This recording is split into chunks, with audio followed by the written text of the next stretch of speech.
Chennai OMR சாலையில் அதிவேகமாக காரை ஓட்டி சாலையில் சென்றவர்கள் மீதும் நின்றிருந்த வாகனங்கள் மீதும் மோதிவிட்டு நிற்காமல் சென்ற போதை ஆசாமியை பொதுமக்கள் விரட்டி பிடித்து தர்ம அடி கொடுத்து காவல்துறையிடம் ஒப்படைத்தனர். OMR சாலையை பதற வைத்த சம்பவத்தின் பின்னணி என்ன? நீ 3 பேரை இடிச்சிட்டு வர, அவ்வளோ பிளாட்ஃபார்மில் அவ்வளோ ஜனம் இருக்குது, கண்ட்ரோல் இல்லாமல் ஓட்டின்னு வர, அறிவு இல்லாமல் உனக்கு. அவங்ககிட்ட ஒன்றும் இருக்காது. குடிக்காரங்களா போடா, டேய் போடா, போடா.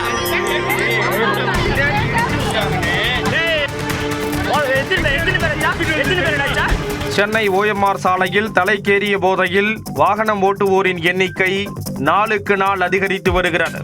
ரிசார்ட்டுகளிலும் பப்புகளிலும் கழுத்து வரை குடித்துவிட்டு காரை தறிக்கெட்ட வேகத்தில் ஓட்டி வந்து விபத்தை ஏற்படுத்தும் நிகழ்வுகள் அன்றாடம் நிகழும் சம்பவங்களாக மாறத் தொடங்கிவிட்டன. அந்த வகையில் மீண்டும் ஒரு விபத்து தற்போது அரங்கேறியுள்ளது. OMR சாலை துறைப்பாக்கம் சிக்னல் அருகே கியா கார் ஒன்று மிக அதிவேகமாக வந்துள்ளது. காருக்குள் அமர்ந்திருந்தவருக்கு கண்ட்ரோல் இல்லாததால் காரும் கண்ட்ரோல் இல்லாமல் தறிகெட்டு வந்துள்ளது. சாலையில் சென்றவர்கள் எல்லாம் உயிரை கையில் பிடித்துக் கொண்டு ஓரமாக ஒதுங்கி சென்றனர். இருப்பினும் கட்டுப்பாட்டை இழந்த அந்த கார் சாலை ஓரமாக நடந்து சென்று கொண்டிருந்த ஒரு பெண் மீது பயங்கரமாக மோதியதில் அவர் படுகாயமடைந்தார். அதேபோல் சாலையில் சென்று கொண்டிருந்த வடமாநில இளைஞர் மீது மோதியதில் அவருக்கு கை உடைந்தது. 2 பேர் மீது இடித்த போதும் அந்த போதை ஆசாமி காரை நிறுத்துவதாக இல்லை. 5 விபத்துக்களையாவது ஏற்படுத்தினால்தான் ஆத்ம திருப்தி கிடைக்கும் என்கிற நோக்கத்தில் அடுத்தடுத்து விபத்துக்களை அரங்கேற்றியபடி சென்று கொண்டிருந்தார். துறைப்பாக்கம் சர்வீஸ் சாலையில் நின்று கொண்டிருந்த மற்றும் சென்று கொண்டிருந்த வாகனங்கள் மீது அடுத்தடுத்து மோதி விபத்துக்களை வரிசையாக ஏற்படுத்தி கொண்டே சென்றிருக்கிறார் அந்த போதை ஆசாமி. இதனால் ஆத்திரமடைந்த பொதுமக்கள் காரை விடாமல் துரத்தி சென்று துறைப்பாக்கம் கஸ்டம்ஸ் காலனி பிரதான சாலையில் மடக்கி பிடித்தனர். காரை நிறுத்திய பொதுமக்கள் விபத்து ஏற்படுத்திய ஓட்டுநரை வெளியே இழுத்து பார்த்தபோது சுய நினைவு இன்றி அளவுக்கு அதிகமாக போதையில் இருந்தது தெரிய வந்தது.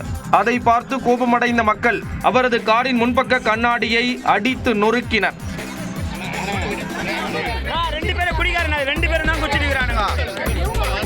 இவன் தான் வண்டி ஓட்டினது மேடம். இவன்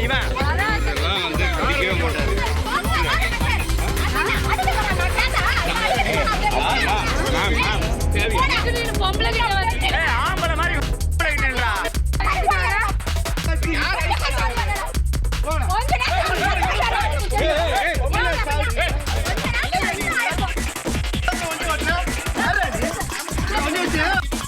கேட்டா ஹைகோர்ட்ல வேலை செய்யறானா?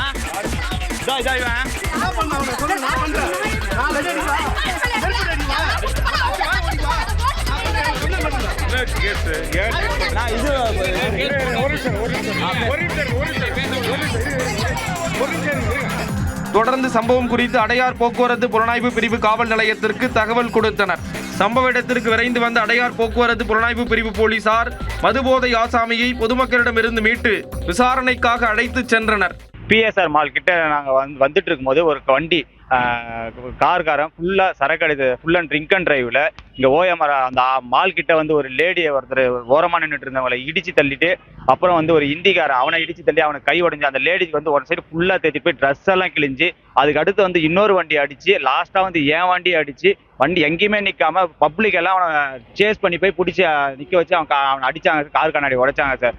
இப்போ வந்து போலீஸ் வந்து அவனை கூட்டிட்டு போயிருக்காங்க. எந்த நடவடிக்கை எடுக்கிறாங்கன்னு இன்னும் தெரியல. ஃபுல் போதில் அவன் நிற்க கூட தெம்பு இல்லை. அதனால கேட்டால் அவங்க அண்ணா ஏதோ ஹைகோர்ட்டில் வந்து ஒர்க் பண்ணுறாரு. அவர் வந்து நாங்கள் எல்லாருக்கும் செட்டில் பண்ணுறேன், இது ஒரு பெரிய இஷ்யூவா, இது நான் பார்த்துக்கிறேன், நான் பார்க்காத கேஸா, நான் பார்க்காத இதுவா அப்படின்னு அவரு வந்து பேசுனார். ரொம்ப எல்லாம் ஓவராக பேசுகிறார். அவரும் ட்ரிங்க்ல இருக்காரா என்னன்னு தெரியல. தேவையில்லாத விஷயம்லாம் பேசி அங்கே லேடி ஒருத்தர் வந்தாங்க, அவங்கள அடிக்கிறதுக்கு அவங்கள பாயிறாங்க.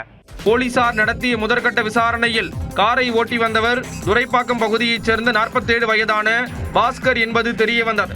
போலீசார் பாஸ்கர் வாயில் கணக்கீடு அளவீடு கருவியை வைத்து எவ்வளவு மதுபோதையில் உள்ளார் என்பதை பார்த்தபோது சுமார் 255 வரை காண்பித்துள்ளது. விபத்தில் காயமடைந்தவர்கள் சிகிச்சைக்காக மருத்துவமனையில் அனுமதிக்கப்பட்டுள்ளனர். பாஸ்கரை கைது செய்த போலீசார் அவரை காவல் நிலையத்தில் வைத்து விசாரித்து வருகின்றனர்.